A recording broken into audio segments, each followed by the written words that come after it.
Om Swastiastu. Halo teman-teman, perkenalkan nama saya Niputi Yasinovianti dari jurusan Hukum Fakultas Dharma Duta UHN I Gusti Bagus Sugriwa Denpasar.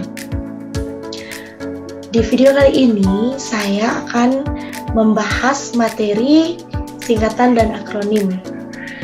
Nah, adapun yang akan saya bahas yaitu yang pertama, definisi secara umum singkatan dan akronim, tujuan penggunaan singkatan dan akronim, dan macam, jenis, dan contoh antara singkatan dan akronim. Yang pertama yang akan saya bahas yaitu tentang definisi singkatan dan akronim. Berdasarkan Kamus Besar Bahasa Indonesia atau KBBI, akronim merupakan kependekan yang berupa gabungan huruf atau suku kata atau unsur lainnya yang ditulis serta dilafalkan seperti kata wajar lainnya.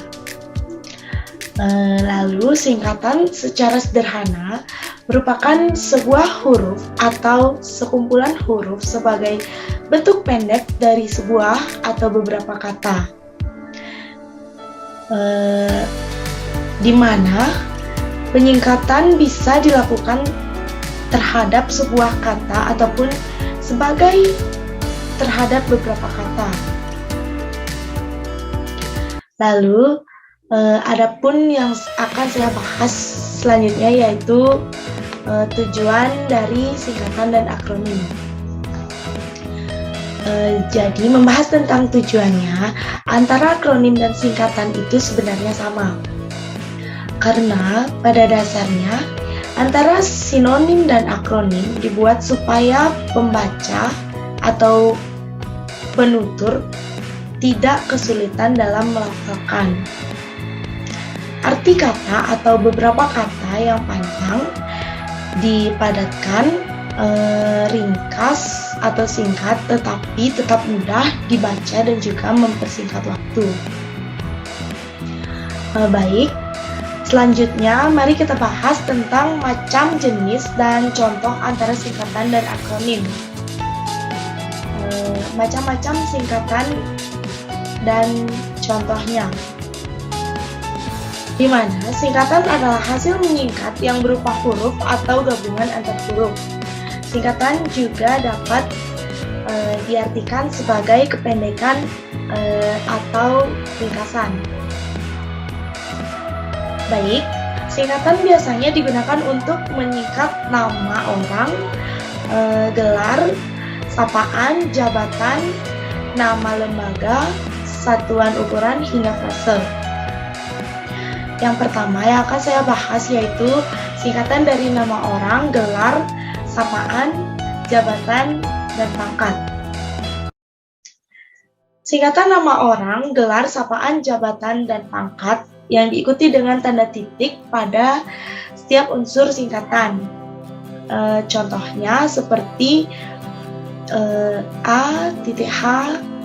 Nasution yang artinya Abdul Haris Nasution, dan W.R. Supratman yaitu yang artinya W. Radolf Supratman, dan seperti M.Si singkatan gelar yang artinya Magister Sains, dan ada juga SE yaitu Sarjana Ekonomi, SPD Sarjana Pendidikan, dan masih banyak gelar lainnya.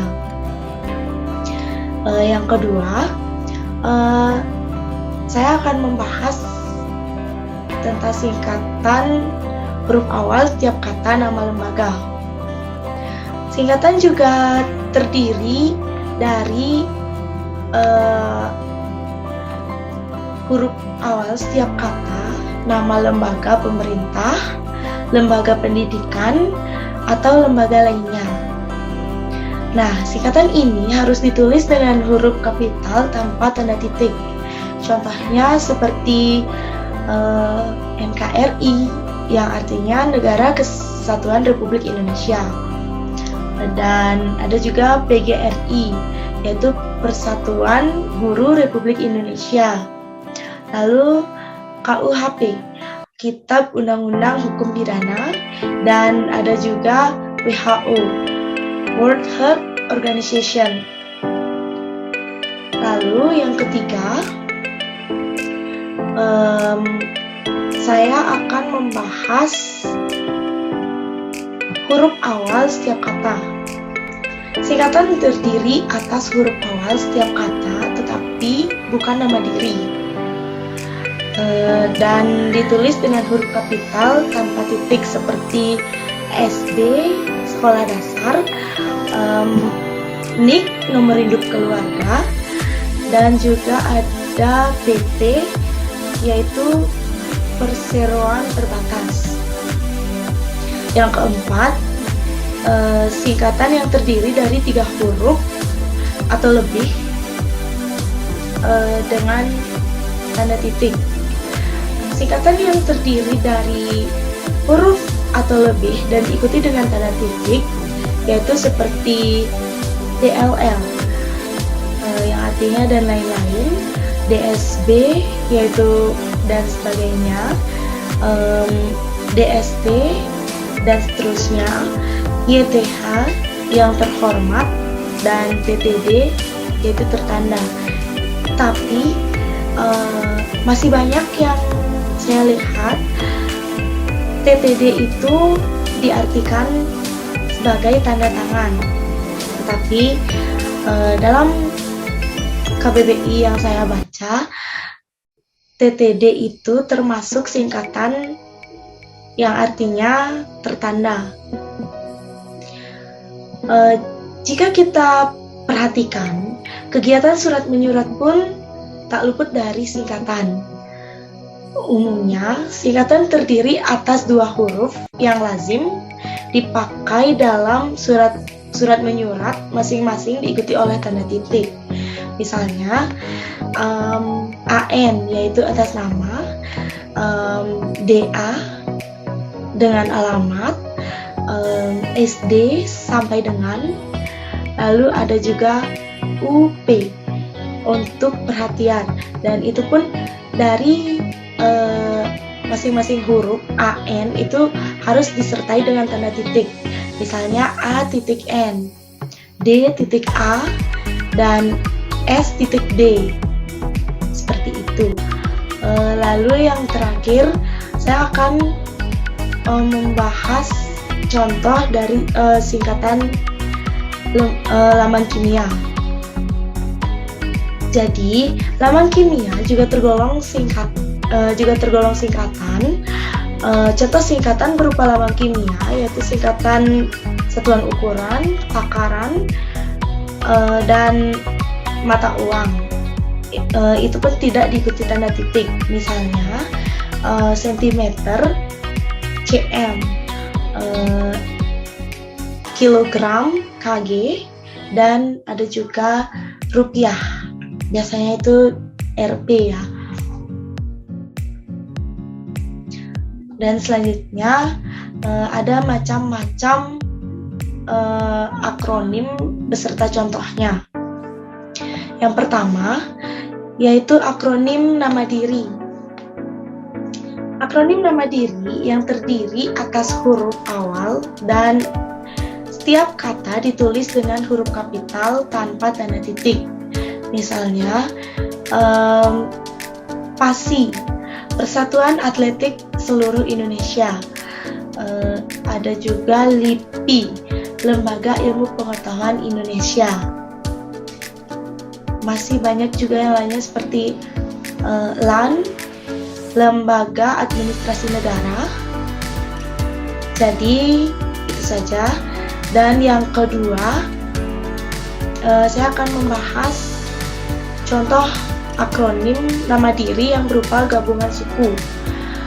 Akronim nama diri yang berupa gabungan suku kata atau gabungan huruf dan suku kata, dan dari deret kata ditulis dengan huruf kapital di awal kata, seperti Kalteng, Kalimantan Tengah. Lalu ada juga Kemenkumham, Kementerian Hukum dan Hak Asasi Manusia. Ada juga Kejagung, Kejaksaan Agung, dan Bulog, Badan Urusan Logistik. Lalu yang terakhir ada gabungan huruf awal dan suku kata. Nah, ada akronim yang terdiri dari bukan nama diri. Jadi, berupa gabungan huruf awal dan suku kata atau gabungan suku kata yang ditulis dengan huruf kecil. Misalnya, IPTEK, Ilmu Pengetahuan dan Teknologi, dan ada juga Pemilu, Puskesmas, dan Rapim, Rapat Pemimpin ya. Baik, hanya segitu yang dapat saya presentasikan. Semoga apa yang saya presentasikan tadi bisa berguna bagi teman-teman semua. Terima kasih dan sampai jumpa. Om Santi Santi Santi Om.